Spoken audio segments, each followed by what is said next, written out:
Action. Hi viewers, youth campus కోసం QTV ద్వారా మిమ్మల్ని అందరినీ కలుసుకోవడం చాలా సంతోషంగా ఉంది. ఈ రోజు ఒక విచిత్రమైన టాపిక్ తో కేవలం మగవాళ్ళని మాత్రమే నేను కలుసుకోబోతున్నాను. ఏం టాపిక్ తెలుసుకోవాలనుకుంటున్నారా? బ్యూటిఫుల్, అదేనండి అందం. అందం అని చెప్పిన వెంటనే మీ అందరి మనసుల్లో చాలా కలర్ఫుల్ థాట్స్ అన్ని వచ్చుంటాయే. ఓకే, అందం దేనికి సంబంధించింది? శరీరానికి సంబంధించిందా లేక మనసుకు సంబంధించిందా? అయ్యయ్యో, దీనికి ఆన్సర్ నా దగ్గర లేదండి. నేను మిమ్మల్ని అడగబోతున్నాను.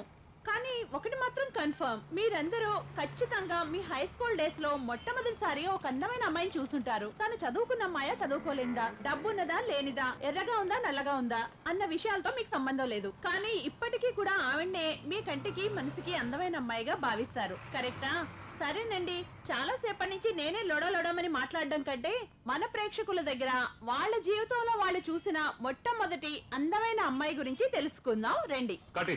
నిజం చెప్పాలంటే మా ఫ్రెండ్ అక్కయ్యే చాలా అందంగా ఉంటుంది. ఆవిడ్ని చూడడానికే నేను ఎక్కువగా వాళ్ళ ఇంటికి వెళుతూ ఉంటాను. కానీ నా ఫ్రెండ్ వాడితో కలిసి చదువుకోవడానికి వస్తున్నానని అనుకుంటాడు.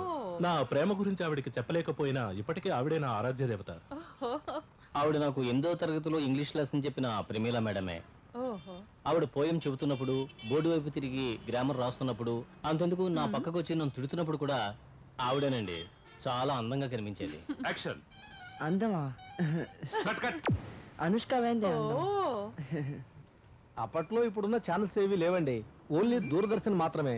అప్పట్లో ప్రతి వారం చిత్రలహరి చూడటానికి మైథిలి మేడం వచ్చేవారండి. ఆవిడంటే నాకు ఎంతో ఇష్టం, ఎంతో అందంగా ఉండేవారు. భలే చెప్తున్నారు సార్.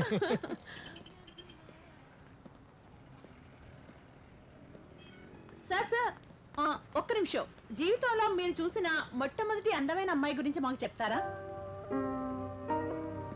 సార్ చెప్పండి సార్.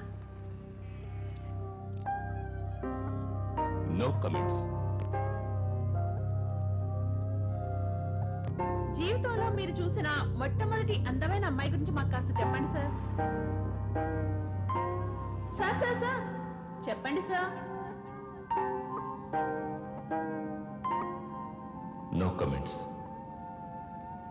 ఈ మాట నేను ఊరికే అన్నాను, కానీ నిజంగా నా మనసులో ఒక అందమైన అమ్మాయి ఉంది. చెన్నైలో చదువుకుంటున్న నేను సమ్మర్ వెకేషన్స్లో మా ఊరు వచ్చినప్పుడే ఆ అమ్మాయిని మొట్టమొదటిసారిగా చూశాను. అప్పుడు నా వయసు 18 ఏళ్ళు. అందానికి అర్థం చెప్పాలంటే అది జెనిఫరే అని చెప్పాలి. అవును, అదే తన పేరు. మా ఇద్దరి పేర్లు పక్కపక్కన ఉంటే ఎలా ఉంటుందని కలలు కనేవాణ్ణి. Karthik Jennifer, Jennifer Karthik. అలా పలికినప్పుడే కాదు, ఇప్పుడు తలుచుకున్నా కూడా నాకు సంతోషంగానే ఉంటుంది.